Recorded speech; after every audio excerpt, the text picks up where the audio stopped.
আসসালামু আলাইকুম রহমতুল্লাহি বরকাতুহু আলহামদুলিল্লাহ ওয়াহদা ওয়াসসালাতু ওয়াসসালামু আলা মান লা নাবিয়্যা বা'দা আম্মা বা'দ ফাউযু বিল্লাহি মিনাশ শাইতানির রাজীম বিসমিল্লাহির রহমানির রহিম তাআওয়ানু আলাল বিররি ওয়াত তাকওয়া। আলহামদুলিল্লাহ, সমস্ত প্রশংসা সেই মহান আল্লাহ সুবহানাহু ওয়া তাআলার জন্য, যে মহান প্রতিপালক আল্লাহ রাব্বুল আলামিন আমাদেরকে মুসলিম করে সৃষ্টি করেছেন। আলহামদুলিল্লাহ,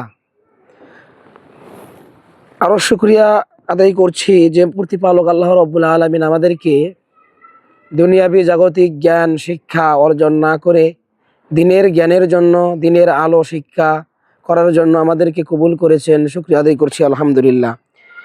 আমি কথা বলছি মুরাদ বিন আয়ুব। আমরা কথা বলছি বাইতুন নূর সালাফিয়া মডেল মাদ্রাসার প্রাঙ্গণ হতে, মাঠ হতে, হলদিয়া, সাগাটা, গাইবান্ধা। আলহামদুলিল্লাহ, আমাদের হাঁটি হাঁটি পা পা করে এগিয়ে চলছে আমাদের এই প্রতিষ্ঠান। আমাদের শিক্ষার্থী 100+ হয়ে গেছে আলহামদুলিল্লাহ। আমাদের এখানে আবাসিক, অনাবাসিক, ডে কেয়ার, নাইট কেয়ার সব শাখায়, সব সেক্টরই রয়েছে আলহামদুলিল্লাহ। আমাদের বাচ্চারা এখানে তারা হেফজও পড়ে, পাশাপাশি বাংলা ইংরেজি একাডেমিক সময়ে তারা সব কিছুই পড়ে আলহামদুলিল্লাহ। তো আলহামদুলিল্লাহ, আমাদের এখানে আবাসিক শিক্ষার্থীও রয়েছে, অনাবাসিকও রয়েছে।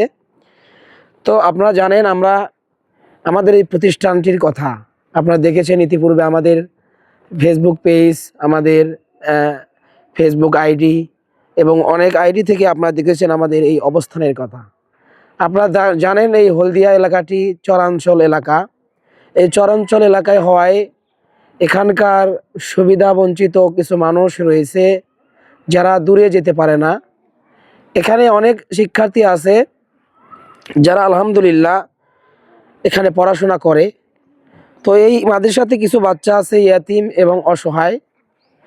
ইয়াতিম আমাদের আবাসিক বাচ্চাও রয়েছে, 2-1 জন অনাবাসিক রয়েছে, কিন্তু আবাসিকই বেশি আলহামদুলিল্লাহ। আমাদের এখানে টোটাল 12 জন ইয়াতিম শিক্ষার্থী রয়েছে।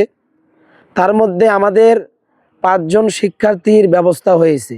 আমাদের আবাসিক, তাদের খাবার এবং একাডেমিক সব কিছু মিলে যদিও 3000+ হয়ে যায়, কিন্তু আমাদের অফিসিয়ালিভাবে 3000 নির্ধারণ করা হয়েছে আলহামদুলিল্লাহ। আমাদের এখানে এখন পর্যন্ত 5 জন শিক্ষার্থীর ব্যবস্থা হয়েছে, আরও 7 জন শিক্ষার্থীর ব্যবস্থাপনা এখনও হয়নি।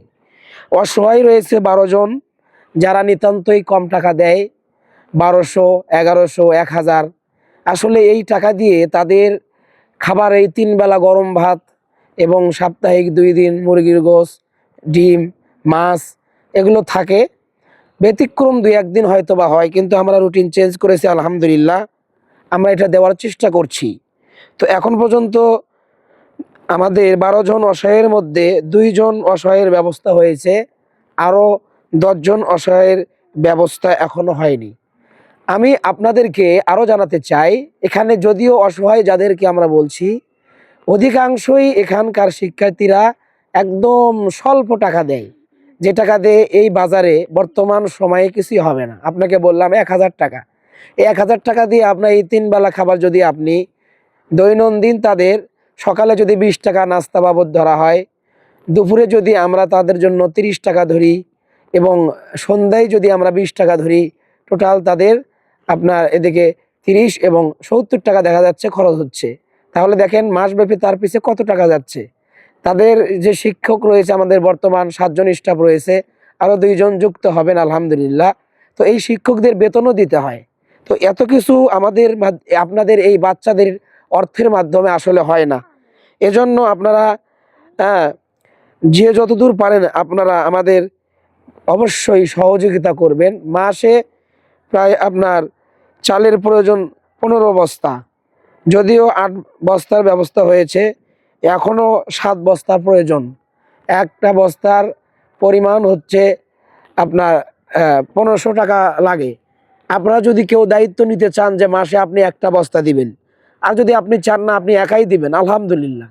এজন্য আপনারা এই এলাকাগুলো এগিয়ে আসুন, প্রয়োজনে আপনারা ভিজিট করুন।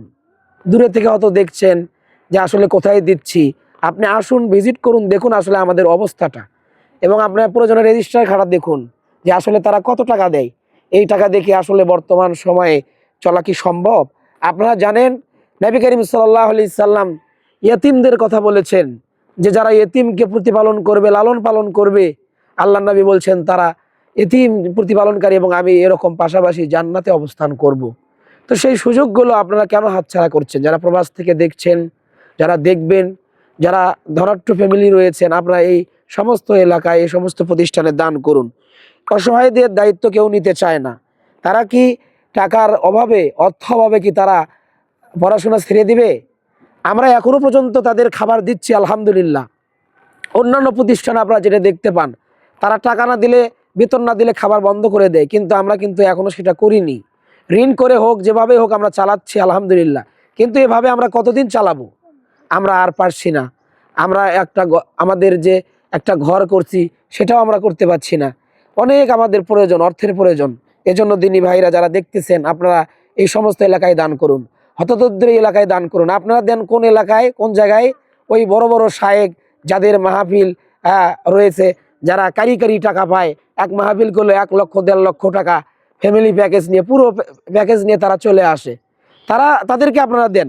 কিন্তু এই হতদরিদ্র এলাকাগুলোকে কারা আবাদ করবে? আজকে মাদানি, বড় বড় মাদানি ডক্টরেট আলেম যারা, তারা ওই ঢাকাতে বসে আছে, কেন্দ্রে বসে আছে। তাহলে এই এলাকার দায়িত্বগুলো কারা নেবে? এই লোকগুলো কি তারা শিরিকের মধ্যেই পড়ে থাকবে? তারা কি শিরিক থেকে বের হয়ে আসবে না? তারা কি বিদআত মুক্ত জীবন যাপন করবে না?